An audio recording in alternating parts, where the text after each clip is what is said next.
সব তীর্থ বারবার, গঙ্গাসাগর একবার। প্রবাদ বাক্য পিছনে ফেলে মেলার আগে লক্ষ লক্ষ তীর্থযাত্রী পূর্ণস্থানে গঙ্গাসাগরে। গঙ্গাসাগর মেলা বিশ্বাস, সংস্কার ও জনস্রোতের মহামিলন। কথায় আছে সব তীর্থ বারবার, গঙ্গাসাগর একবার। এই একটি বাক্যে লুকিয়ে আছে গঙ্গাসাগরের মাহাত্ম্য, তার আধ্যাত্মিকতা, তার ঐতিহ্য এবং ভারতবর্ষের কোটি কোটি মানুষের বিশ্বাস।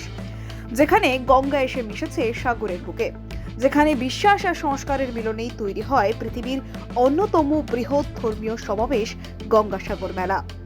হাজার হাজার বছর ধরে মানুষের মুখোমুখি চলে আসছে এই বিশ্বাস। মকর সংক্রান্তির পূর্ণ লগ্নে গঙ্গা স্নানের করলে সমস্ত পাপ মোচন হয় এবং জীবনে আসে শান্তি, মুক্তির অনুভূতি। শাস্ত্রে বলা হয়েছে অনেক তীর্থ বহুবার গমন করলেও গঙ্গাসাগরের একবার স্নানের পূর্ণ তার থেকেও শ্রেষ্ঠ। এই বিশ্বাস থেকেই প্রতি বছর দেশ বিদেশ থেকে লক্ষ লক্ষ মানুষ ছুটে আসেন এই দূরবর্তী দ্বীপে শুধু একটি মাত্র পবিত্র শালীর আশায়। যদিও 8ই জানুয়ারি থেকে গঙ্গা মেলা শুরু হয়, তবুও বাস্তবে তার অনেক আগেই নামতে শুরু করে। কেউ আসেন ট্রেনে, কেউ বাসে, কেউ বা বহু কষ্ট করে দূর দূরান্ত থেকে হেঁটে, শুধু বিশ্বাসের টানে। মেলা যত এগিয়ে আসে মানুষের সংখ্যা তত বাড়তে থাকে, আর সেই সঙ্গেই বাড়ির প্রশাসনিক প্রস্তুতি ও নিরাপত্তার ব্যস্ততা। এই বিপুল জনসমাগম সামাল দিতে এবছর প্রশাসনের পক্ষ থেকে প্রচুর পরিমাণের ভ্যাসেলের ব্যবস্থা করা হয়েছে কাকদ্বীপ লট নাম্বার হারুট পয়েন্ট এক সপ্তাহ আগে থেকে।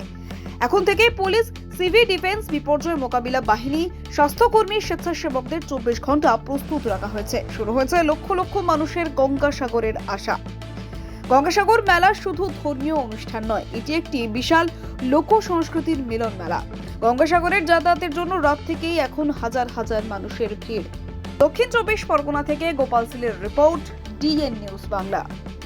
সামনে বিধানসভা নির্বাচন আছে, তাই বিধানসভা নির্বাচনকে লক্ষ্য করে যাতে কোনোভাবে কোনো মানুষের কোনো অসুবিধে না হয়, যারা তীর্থযাত্রীরা স্নান করতে আসবে, এবছরও তো আমাদের আশা প্রায় 1.5 কোটির কাছাকাছি মানুষ বা 2 কোটির কাছাকাছি মানুষ সেটা এখানে স্নান করতে পারে, কারণ এবছর কুম্ভ মেলা নেই। অতএব আমাদের এইটুকু আপনাদের বলতে পারি, বাংলার মুখ্যমন্ত্রী মমতা বন্দ্যোপাধ্যায় এবং আমাদের প্রিয় সাংসদ অভিষেক বন্দ্যোপাধ্যায় তাদের দৃষ্টি রয়েছে এই গঙ্গাসাগর মেলার সামগ্রিক কিভাবে ডেভেলপ করা যায়, এবং গঙ্গাসাগর মেলাকে নিয়ে তারা প্রতিনিয়ত মনিটরিং করছেন। আপনাদের সবাইকে আমার পক্ষ থেকে ধন্যবাদ।